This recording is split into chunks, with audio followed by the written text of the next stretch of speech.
राजस्थान में एक राजा हुए, उनका नाम था श्री रायमल जी। जोधपुर मेड़ता के आसपास के क्षेत्र के राजा थे। इनका स्मरण श्री नाभा गोस्वामी जी ने भी भक्तमाल जी में किया। ये ऐसे भक्त हैं जिन्होंने ठाकुर जी को स्वीकार नहीं किया, ठाकुर जी ने जिनको स्वीकार किया।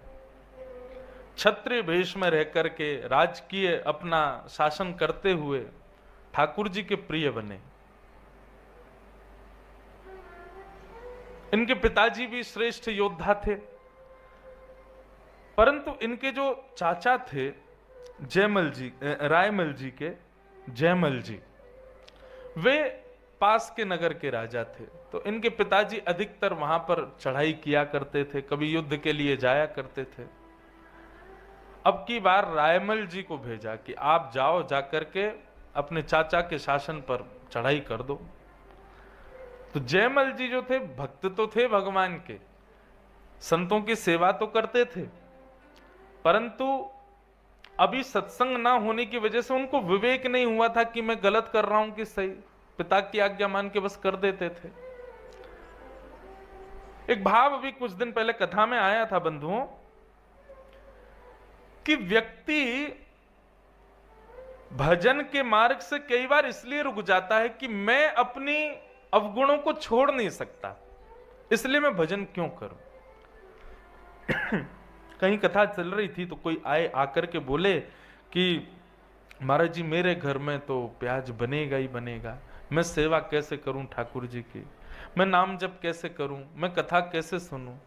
मैंने कहा बनता है तो आप अलग से अपना थोड़ा कर लिया करो। बोले अलग से करता हूं महाराज जी, तो परिवार बड़ा विचित्र तरीके से मेरे को देखता है उनकी। मैंने कहा अरे अब की बार जाके कह देना, घर में जिसको मिर्च अच्छी नहीं लगती उसके लिए अलग से बनती है ना दाल बिना मिर्च की, तो फिर बिना प्याज वाली क्यों नहीं बन सकती, बनवाओ अपने लिए, करवाओ। लेकिन इसके लिए भक्ति मत छोड़ो कि हम ये नहीं कर सकते, हम भक्ति छोड़ दें। तब मन में भाव आया कि आप अपने अवगुणों के लिए भजन मत छोड़ो, कि हमारे अंदर ये अवगुण हैं, हम भजन कैसे करें, कहीं अपराध बन गया तो। आप करो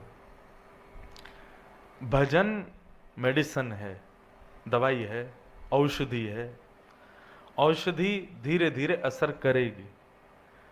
आप भजन करना प्रारंभ करो, फिर जितने भी विकार चल रहे हैं आपके जीवन में या परिवार में, उन सबको भजन ही ठीक कर देगा, उन सब पर अनुग्रह भजन ही करेगा। काम, क्रोध, लोभ, ईर्ष्या, द्वेष जो भी है आपके अंदर, किसी को निकालने की आवश्यकता नहीं है, बस भजन भीतर ले आओ। भजन जैसे भीतर जाएगा तो काम, क्रोध, लोभ, ईर्ष्या, द्वेष ये जितने भी हैं सब धीरे धीरे अपने आप त्याग करेंगे आपका। आपको इनको नहीं छोड़ना, ये आपका त्याग करें, ऐसी स्थिति कर दो, और वो भजन से होती है। पर लोग विचार करते हैं कि पहले हम सुधर जाएं फिर भजन करेंगे। नहीं सुधर पाओगे, तुम भजन करना शुरू कर दो, भजन सुधारेगा। तो जयमल जी, ये रायमल जी जो थे, ये सत्संग तो करते थे, संतों की सेवा तो करते थे, पर विवेक अभी उत्पन्न नहीं हुआ था। और इनके जो चाचा जी थे जयमल जी, वे भगवान की 4-5 घंटे रोज साधना करते थे। आज भतीजे ने चढ़ाई कर दी राज्य पर, परंतु उनकी सेवा में ऐसी निष्ठा थी कि ये सुनकर के भी वे अपनी सेवा से उठे नहीं। मंत्री को इशारा किया, बोले तुम लोग संभालो, मेरी अभी सेवा चल रही है, अभी शुरू हुआ है, 15 मिनट हुए, अभी तो 3-4 घंटे लगेंगे। बोले महाराज पूरा राज्य खत्म हो जाएगा आपका, बहुत बड़ी सेना लेकर के आए हैं, और अब की बार पिता नहीं पुत्र आया है, रायमल आया है, नष्ट कर देगा सबको। जयमल जी ने इशारा किया, बोले अब हमको परेशान मत करो, हमारी सेवा का समय है, इस बीच में हमको डिस्टर्ब मत करो, तुम जाओ, तुमको जो देखना है देखो अपने आप। और रायमल जी, जयमल जी सेवा में लग गए। यहां रायमल अपनी पूरी सेना लेकर के चढ़ाई कर दी उसने। मंत्री, महामंत्री, सेनापति सेना लेकर के युद्ध तो कर रहे थे, लेकिन राजा था ही नहीं। युद्ध करते करते करते इतने में ही एक श्याम वर्ण का एक योद्धा रथ पर बैठ करके अपनी सुंदर तलवार हाथ में लिए, एक तरफ धनुष बाण भी लगे हुए हैं, और वो जैसे ही आया सब लोगों ने सोचा कोई राजा का नया सैनिक होगा, परंतु उसने आकर के एक क्षण में ही रायमल की आधी से ज्यादा सेना को नष्ट कर दिया और सबको मारता हुआ वो जा तो रहा ही तक। मार किससे रहा था?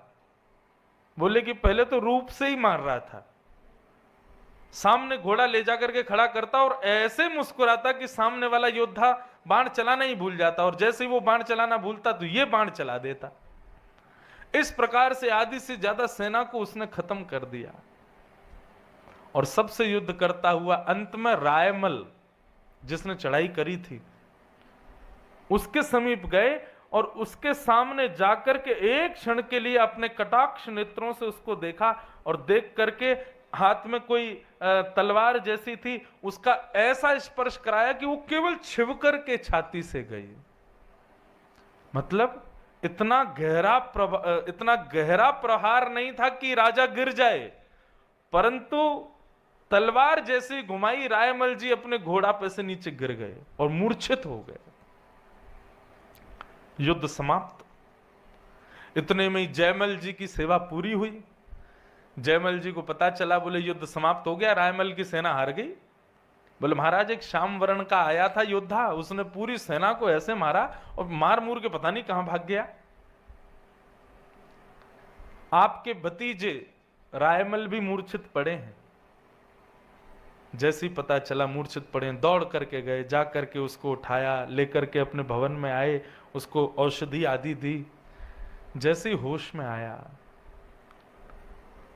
तो जयमल जी बोले रायमल इतना बड़ा प्रहार तो हुआ नहीं तुम पर, तुम जितनी देर के लिए मूर्छित हो गए, 8 घंटे बाद उठे हो, जबकि हल्की सी तलवार छुपी है छाती पर तुम इतने गहरे सदमे में या फिर किस भाव में थे 8 घंटे से मूर्छित? ऐसा कोई चोट तो लगी नहीं तुमको? तब रायमल जी ने आकर आंख खोली, थोड़ी देर में सुध आई और सुध आते ही बोले चाचा जी आपकी सेना में वो सांवला सा कौन था, वो श्याम वर्ण का कौन था जो सबको मार रहा था?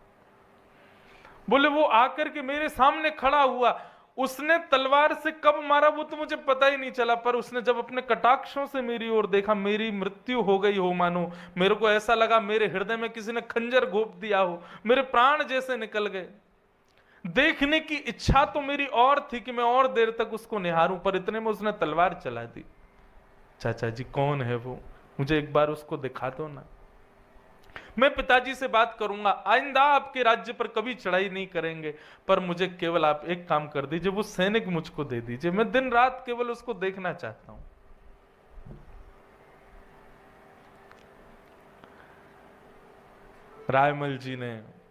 जयमल जी ने रायमल से कहा रायमल वो कोई और नहीं थे, श्याम सुंदर ही आए थे। क्यों? क्योंकि जिस समय तुमने चढ़ाई की उस समय मैं सेवा कर रहा था ठाकुर जी की। सैनिकों ने आकर के मुझे खूब कहा कि चलिए युद्ध करना, पर मैंने ठाकुर जी की सेवा को नहीं छोड़ा। इसलिए सेवा ना छोड़ने की वजह से ठाकुर जी बोले ये सेवा में व्यस्त है, चलो इसकी जगह हम जाते। तो ठाकुर जी ही गए थे और उन्होंने ही जाकर के युद्ध किया, और जो भी कुछ था वो सब उन्होंने ही किया। तुम्हारा सौभाग्य है रायमल कि तुमने ठाकुर जी को देखा। नारायण कवि का एक पद है, बहुत सुंदर पद है। इस पद को नंद नंदन के ऐसे नैना, नंद नंदन के ऐसे नंद नंदन के ऐसे नैन, नंद नंदन के ऐसे। ठाकुर जी के नेत्रों का वर्णन किया है इस पद में। श्याम सुंदर के नेत्र कैसे? अति सुंदर। अभी तक बंधुओं दिखे नहीं है हमको, इसलिए अनुभव में आए नहीं है। कभी हमारे लाल जी का दर्शन कीजिएगा, गौर से उनके नेत्र निहारिएगा, कुछ होगा चित्त में। और ये पद सुनने के बाद में दर्शन करोगे तो शायद हो जाए। नंद नंदन के ऐसे नैन, नंद नंदन के ऐसे नैन, हाँ अति छवि भरे नाग के छोना, अति छवि भरे नाग के छोना, अति छवि भरे नाग के छोना, अति छवि भरे नाग के। ठाकुर जी के नेत्र। रायमल की स्थिति ऐसी हो गई महाराज, अब तो दिन रात ठाकुर जी का चिंतन करे। और चिंतन करता करता रायमल क्या गलत युद्ध में चला गया, ठाकुर जी से युद्ध हो गया, ऐसे सामने पड़े कि अब जीवन बदल गया। केवल भगवत भजन ही उसका जीवन बन गया। और कहीं सत्संग में जाकर के रायमल ने सुना कि अच्छा, ठाकुर जी जिसको प्रिय लगते हैं वो सत्संग खोज खोज के सुनने जाता है। कहाँ हो रहा है, कैसे हो रहा है, क्या हो रहा है, जाओ चलो, क्यों, कुछ तो सुनने को मिले, लाल जी की थोड़ी समीपता तो प्राप्त हो। जैसे ही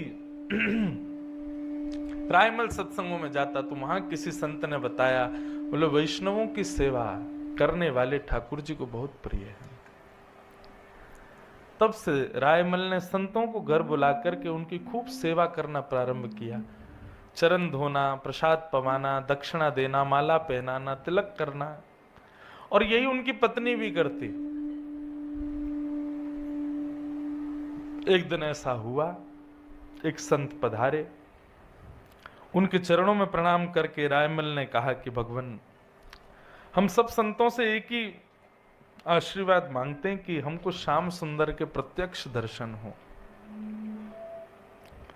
हुए तो हैं मुझे, पर ऐसी स्थिति में हुए कि मैं उसका वर्णन नहीं कर सकता।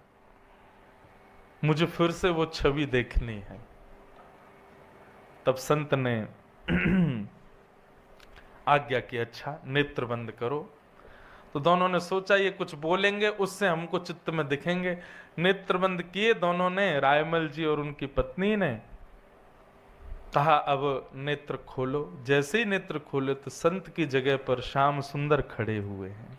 प्रत्यक्ष संत के वेश में ही पधारे सेवा करवाने अपनी, और ठाकुर जी ने उनको स्वीकार कर लिया। इस प्रकार श्री रायमल जी भगवत धाम को फिर प्रस्थान कर गए। तो ठाकुर जी को जिसको स्वीकार करना होता है उसको युद्ध के बीच में से भी उठा लाते हैं, और ठाकुर जी को जिसको स्वीकार नहीं करना वो संतों के, वैष्णवों के, भक्तों के बीच में रह के भी उनका नहीं हो पाता। स्वीकृति की आवश्यकता, और वो स्वीकृति हमारी बने, उसी के लिए हम सत्संग करते हैं, उसी के लिए हम कथा सुनते हैं। ठाकुर जी कृपा करें ताकि हमें भी स्वीकार करें। भगवत स्वीकृति के कुछ लक्षण हैं।